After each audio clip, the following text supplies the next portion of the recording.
Today's video is about parents and how they guilt trip their kids to do what they want them to do. Hot take, I guess, hot take, just because they raise you does not mean they have some sort of stake or ownership over your life. I think it's wrong for parents to see their relationship with their kid as very transactional. I took care of you when you were younger. Now you have to take care of me as you grow older by getting a good career and, earning more money and then giving some of that money back to me. And then in retirement, taking care of me physically and mentally, making sure that I don't go into a nursing home. I think that's super unfair. It's almost like investing in ETFs and gold. Like that's the same way that they view it. It's like, oh yeah, I'm going to invest in this kid now and it's going to pay dividends for me in the future.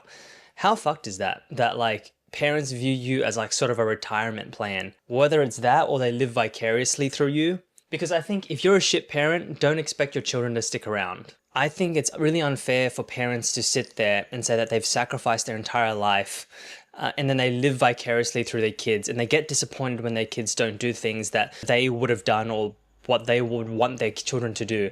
Because what you're doing as a parent is you're kind of just like, you're sitting on the sidelines almost like a fan watching their favorite sports team and getting upset when their favorite sports team doesn't achieve a specific result. Live your own life. Don't sit there on the sidelines and act like you're entitled to your child's life. So where am I going with this? How should we act then? Doing things authentically, genuinely and sincerely. And what that means is doing things without expectation of a specific result. That's the only way that you can go through life without being so attached and bummed out and upset by when things don't go a certain way. Like you should do it purely out of love. And I feel like when you do things purely out of love, children will feel that and they will reciprocate. But at the end of the day, even as I say that, don't expect them to reciprocate, because what will end up happening is that you will be disappointed. And then you will realize that disappointment has no home. It has no legitimacy. You cannot control the result. You cannot control how people act. You can only control what you do. And this reminds me of when I was working in the disability sector. I was taking care of a client who had schizophrenia and he had alcohol issues. By the time I was taking care of him, I think he had kind of had his alcohol problems under control more, but he still went to these meetings. It's called Alcohol's Anonymous. Essentially, I went to a couple of these meetings and actually liked a lot of the principles that were said in the meetings. One of the core quotes I remember that came out of that meeting was something called the Serenity Prayer. To paraphrase it, God grant me the serenity to accept what I cannot change, have the courage to change what I can, and the wisdom to know the difference. And this is something that I've carried on with me, and I think is an important point for all of life, is understanding what is within your internal locus of control and what is outside of it.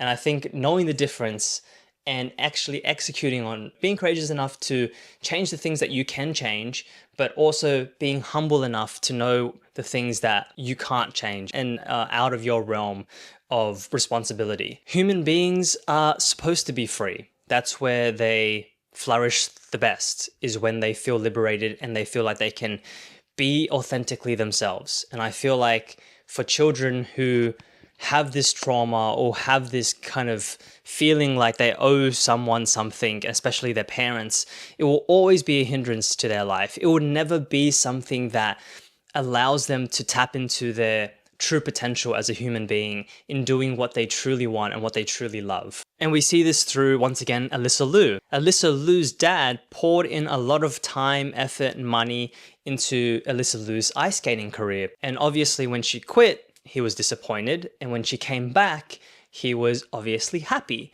And I remember in an interview with Alyssa Liu, I'm paraphrasing, I'm not sure if it's correct, but she said like, how dare he? How dare he be happy that I'm going back to ice skating? And I think from that, obviously this is a parasocial relationship and I'm kind of interpreting what's going on and filling in the gaps so I can be completely wrong. But what I'm interpreting from this is that she feels like he has no reason to have any sort of expectations for whether she quits or whether she continues doing it.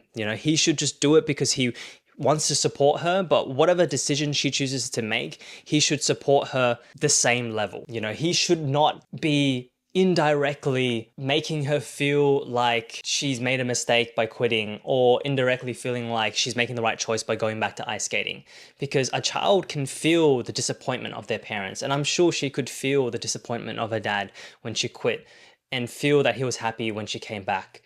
And whether her dad realized it or not, that was subliminally signaling to Alyssa that she was making the right or wrong choice according to what he believed in. And that's to feel like you can't act authentically and act in a way that is purely of your choice, and feeling like you owe your dad something because he put in a specific amount of money and time and effort into a specific career.